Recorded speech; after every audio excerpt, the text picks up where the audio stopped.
মই আজি আপোনালোকৰ বাবে এটা ধুনীয়া ৰেচিপি লৈ আহিছোঁ, যিটো ৰেচিপি আমাৰ ৱেইট গেইন কৰাত বহুত বেছি সহায় কৰে আৰু আমাৰ হেল্থৰ কাৰণেও বহুত ভাল। আৰু সেইটো হৈছে বানানা শ্বেক।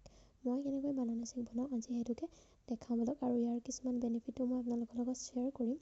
আৰু এইটো বনাবৰ কাৰণে মই লৈছোঁ দুটা কল লৈছোঁ, আমি যিকোনো কল ল'ব পাৰে, জাহাজী কল হ'লে ভালেই। আৰু মই দিছোঁ কেইটামান খিচমিচ, কেইটামান কাজু, আৰু এলমণ্ড থাকিলে এলমণ্ড দিব পাৰে। তাৰপিছত মই খেজুৰি 3টা কাটি দিছোঁ আৰু অকণমান গাৰ্নিচিঙৰ কাৰণে থৈ দিছোঁ। আৰু ইয়াৰ পিছত মই ইয়াতে এড কৰিম আধা গ্লাছ গাখীৰ। গাখীৰেদি বনালে বহুত টেষ্টি হয়। আপোনালোকে যদি মিঠা খাই বেছি ভাল পায় তেনেহ'লে আপোনালোকে চুগাৰ এড কৰিব পাৰে। মই বেছি ভাল নাপাওঁ কাৰণে চুগাৰ এড কৰা নাই। আৰু আমাৰ এটা ভাল বস্তু এড কৰিছোঁ, সেইটো হৈছে পিনাট বাটাৰ 2 চামুচ এড কৰিছোঁ, যিটো আমাৰ হেল্ডি ৱেইট গেইনত বহুত সহায় কৰে।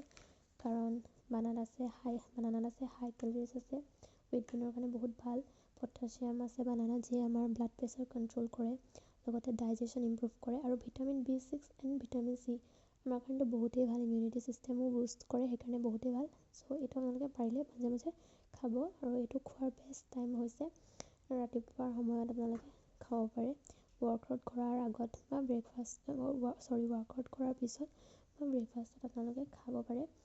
আৰু ইয়াতে নেচাৰেল চুগাৰ এণ্ড কাৰ্ব আছে, যিটোৱে আমাৰ এনাৰ্জি প্ৰদান কৰে। আৰু এতিয়া মোৰ কথা কৈ থাকোঁতে বানানা শ্বেকটো ৰেডি হৈয়ে গ'ল নহয়, সেইকাৰণে মই অকণমান ডেক'ৰেশ্যনৰ কাৰণে চকলেট চিৰাপ বা কিবা একো নাছিলে আপোনালোকে দিব পাৰে যদি আছে।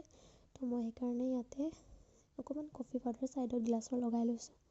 আৰু তাৰপিছত মই ইয়াতে বানানা শ্বেকখিনি মিক্সিত পিচি পিনে প'ৰ কৰি দিছোঁ। আপোনালোকে ডেইলি যদি পাৰে ডেইলি খাব, আৰু যদি নোৱাৰে তেতিয়াহ'লে এদিন এদিন বা মুঠতে খাবলৈ যত্ন কৰিব, যিয়ে আপোনাৰ ৱেইট গেইন কৰাত সহায় কৰিব। ময়ো বহুত ক্ষীণ, কিন্তু এইটো খোৱাৰ পৰা মই যথেষ্টখিনি প্ৰমাণ পাইছোঁ আৰু মোৰ বহুত।